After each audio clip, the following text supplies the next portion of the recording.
अस्सलाम वालेकुम नाज़रीन, साहिल ट्रिक्स में आपको खुशामदीद कहता हूँ। उम्मीद करता हूँ कि दिन आपने अच्छे से गुजारा होगा। आज के वीडियो में स्पेशली गैर मुल्कियों के लिए ख़ास क्लैरिफिकेशन बात करने वाले हैं फैमिली फ़ीस के हवाले से, सोशल मीडिया पर गर्दिश कर रही है चार्ट के हवाले से।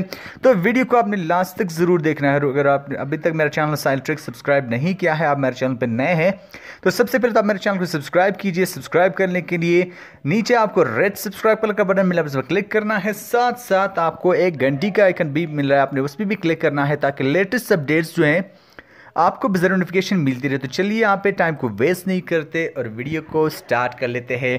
दोस्तों, सोशल मीडिया पे एक चार्ट गर्दिश कर रहा है जिसमें दिखाया जा रहा है कि जो फैमिली फ़ीस है वो कम की जा रही है, लेकिन अब वजारत मेहनत और समाजी बहबूद के हवाले से क्लैरिफिकेशन जो है वो जारी हुआ है, जिसमें बताया गया है कि ऐसा कोई भी फ़ैसला ना तो किया गया है और ना अब कोई ऐसा फ़ैसला होने वाला है।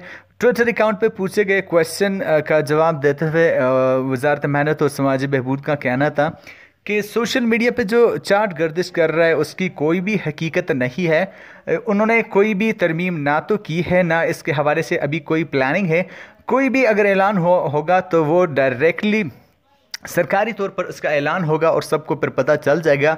बहुत से सोशल मीडियाज़ पे ये बातें चल रही थी, वायरल हो रही थी कि फैमिली फ़ीस कम हो गई, ऐसा वैसा। तो अब उनकी जानिब से जो क्लैरिफिकेशन आया है उसके मुताबिक तो यही है कि फैमिली फ़ीस में ना तो कोई चेंजेस की गई है और ना ही इसके बारे में कोई फ़ैसला किया गया है। अगर कोई भी फ़ैसला किया जाता है तो सरकारी तौर पर आपको बाकायदा आगाह किया जाएगा और इंशाल्लाह मैं कोशिश करूँगा कि जो जैसे भी इसके बारे में मुझे अपडेट मिल जाए मैं आपको वो अपडेट प्रोवाइड करूं। होप गाइस कि आज की छोटी सी वीडियो से आपकी इन्फॉर्मेशन में थोड़ा सा इजाफा हो गया होगा। वीडियो को लाइक कीजिए, वीडियो को शेयर कीजिए और चैनल को सब्सक्राइब कीजिए। मिलते हैं नेक्स्ट वीडियो में, तब तक के लिए दीजिए इजाज़त। अपना ढेर सारा ख्याल रखिएगा, दुआओं में याद रखिएगा। अल्लाह हाफिज़।